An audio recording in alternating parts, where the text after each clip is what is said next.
आज के मैच के साथ लगातार चौथा या पांचवा मैच की सेकंड लास्ट बॉल पे खत्म हुआ है। और इसके पहले हम आएंगे जरा पिच रिपोर्ट के ऊपर। मुझे लगता है पिच रिपोर्ट करने वालों के ऊपर तो फाइन लगाया जाना चाहिए। जो भी आज के मैच में भी सारे लोग ये कहते हैं अरे ये तो बहुत बैटिंग बेल्टर है एकदम, और इसमें तो बहुत ही रन भरे हुए हैं और ये है और वो है। और आपने देखा कि पंजाब ने 152 रन बनाए और उनको बनाने में गुजरात टाइटंस को पसीने आ गए। तो ये पिच रिपोर्ट करना इतना बेकार का एक्सरसाइज है, इसको बिल्कुल बंद कर देना चाहिए। इसका कोई मतलब नहीं है। मुझे लगता है कि वो जो पिच रिपोर्ट करते हैं उनको शर्म नहीं आती ये करते हुए। उनको मना कर देना चाहिए कि नहीं अब हम नहीं करेंगे ये, क्योंकि हमारे बस का है नहीं, हमको कुछ आता जाता नहीं है। ये बात मानने में कोई बुराई नहीं है। खैर चलिए छोड़िए। अब टॉस जीत लिया गुजरात टाइटंस ने। एक तो टॉस के मामले में हार्दिक पांड्या की और गुजरात टाइटंस की बड़ी अच्छी लक है। ये जितने भी मैचेस अभी तक जीते हैं उनमें से एक छोड़ के ये सारे मैचेस में टॉस जीते हैं, और जिसमें ये टॉस हारे थे उसमें इनने पहले बैटिंग की और वो मैच हार गई है।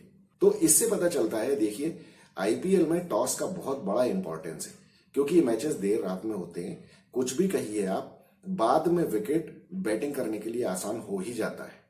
कुछ भी हो, चाहे वो कितना ही स्पिनिंग ट्रैक हो, चाहे कितना ही स्विंगिंग ट्रैक हो, ड्यू गिरे या ना गिरे। ड्यू गिरे तो खैर बिल्कुल totally one sided batting side के फेवर में हो जाता है, सेकंड बैटिंग करने वाले के। और अगर ड्यू ना भी गिरे तो भी पिच ईज आउट हो जाती है। आज के मैच में जैसे आपने देखा, यहां पे पंजाब ने ट्रिक मिस कर दी, क्योंकि जब इनकी पहले बैटिंग आ गई थी शिखर धवन को समझ जाना चाहिए था आसान विकेट नहीं है, क्योंकि बॉल अच्छे से विकेट पे नहीं आ रहा था। दूसरी बात यह है कि आप अपनी टीम के सबसे कंसिस्टेंट बैट्समैन अभी तक हो, तो आपको वैसा शॉट नहीं मारना चाहिए था जब आपके सामने मैथ्यू शॉट खेल रहा था। क्योंकि सिमरन सिंह तो देखिए मैच की दूसरी बॉल पे ही आउट हो गया। जब मैथ्यू शॉट अच्छे से कनेक्ट कर रहा था उस टाइम शिखर धवन को शॉट मारने की जरूरत नहीं थी। शिखर धवन ने भी देखी कोशिश बराबर की और वो 8 बॉलों में 8 रन ही बना पाया। 8वीं बॉल पे तो वो आउट ही हो गया। उसके पहले उसको पता चल जाना चाहिए था कि ये विकेट पे बॉल बल्ले पे नहीं आ रही है ठीक से, तो उसे ऐसा शॉट मारने की जरूरत नहीं थी। उसका वहां खड़े रहना जरूरी था और वो सामने वालों को बोलता कि आप मारिए, रन बनाइए। वो शिखर धवन ने वो गलती कर दी।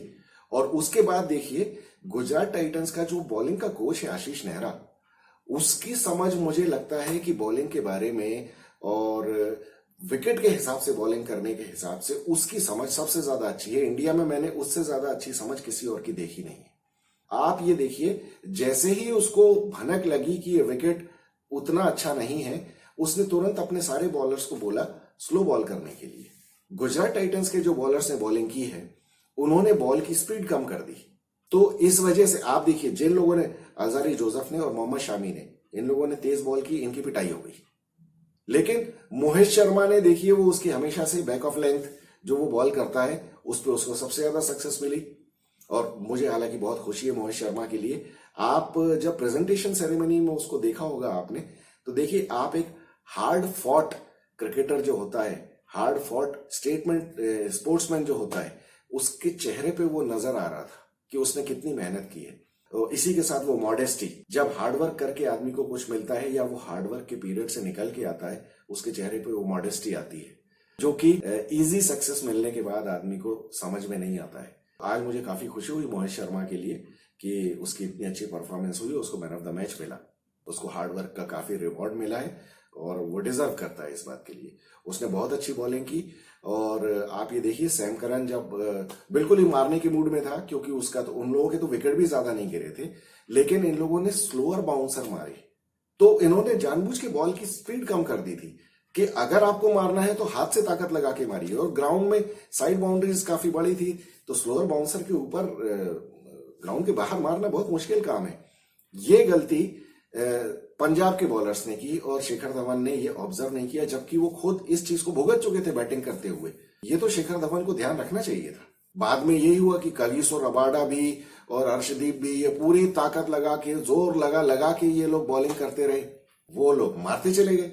वैसे ही विकेट थोड़ा सा आसान हो गया था। दूसरी बात यह है कि देखिए, टारगेट कम हो या ज्यादा हो उससे कोई फर्क नहीं पड़ता। बाद में बैटिंग करने वाली टीम को डिस्टिंक्ट एडवांटेज होता ही है।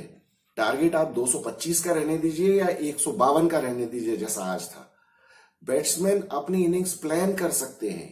तो वो जो शुरू में जो प्रॉब्लम होती है, जिस वजह से शिखर धवन ने वो शॉट मारा, उसे लग रहा है कि मैं बहुत स्लो खेल रहा हूं। अगर वो बाद में बैटिंग कर रहा होता और उसकी टीम को 152 रन बनाने होते तो शायद वो वैसा शॉट नहीं मारता।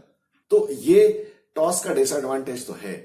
बाद में बैटिंग करते टाइम तो टीम को बहुत अच्छी तरह से पता है कि हमको कितने किस रेट से मारना है, कब रिस्क लेना है, कब नहीं लेना है। वो प्लान कर सकते हैं किस बॉलर के अगेंस्ट लेना है और कितना रिस्क लेना है।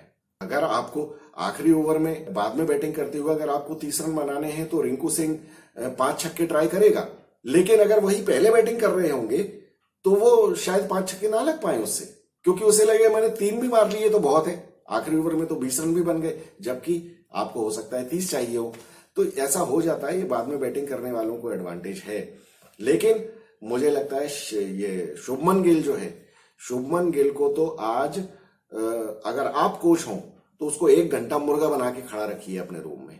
जिस तरह का गंदा शॉट मार के वो आउट हुआ है, इतना अच्छा खेलते हुए, इतना अच्छा प्लान किया उसने अपना बैटिंग को, और उसके बाद इतना गंदा शॉट, और वो भी आखिरी ओवर में। हालांकि वो तो मैच इतना लेट जाना ही नहीं चाहिए था। जब आपके पास पूरे विकेट्स हाथ में हैं तो आपको 15 ओवर में ही मार पीट के उसको 16 या 17 में खत्म करने की कोशिश करनी चाहिए थी। आप एक तो उसको ड्रैग करके ले गए और फिर आखिरी में जाके आपने इतना गंदा शॉट मारा कि आप आउट भी हो गए, और उसके बाद फिर वही पैनिक हो गया।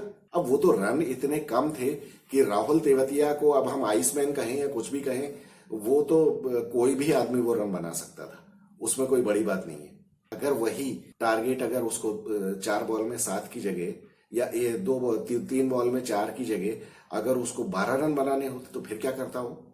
तो ये शुभमन की पूरी गलती है। उसको ऐसा शॉट नहीं खेलना चाहिए था, उसे पूरा मैच खत्म करके आना चाहिए था।